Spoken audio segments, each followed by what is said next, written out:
દાહોદના ગોવિંદ ગુરુ લીમડી જાલોદ બાયપાસ પર વધુ એક જીવલેણ અકસ્માત બેફામ કારની ટક્કરે યુવકનું મોત તંત્ર સામે ઉઠ્યા ગંભીર સવાલો। અર્ટિગા કારની ટક્કરે બાઇક ચાલક કૃષ્ણા માવીનું ઘટના જ સ્થળે મોત। સોહેલ માવી ગંભીર ઇજાગ્રસ્ત ઈરા હોસ્પિટલમાં સારવાર હેઠળ।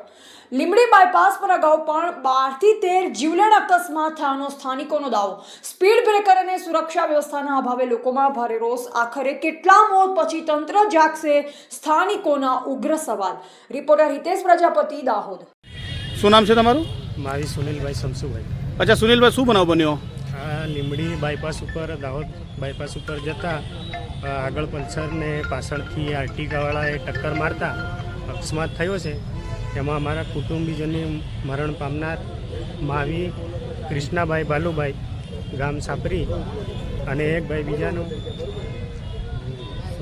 સોહિલભાઈ વિનુભાઈ માવી એમને 108 મારફતે દાહોદ ઝાયડસ હોસ્પિટલમાં દાખલ કર્યા છે, પણ ત્યાંથી થોડું ના પાડતા પછી પ્રાઇવેટ હીરાવાળાને ત્યાં શિફ્ટ કર્યા છે। તમને જાણકારી કેટલા વાગે થઈ? અમને જાણકારી 9 વાગ્યે થઈ। તો તમે તમારા પરિવારજનો સાથે અમે પરિવારજનોને જણાવ્યું અને પછી અમે લીંબડી પોલીસ સ્ટેશને આવ્યા।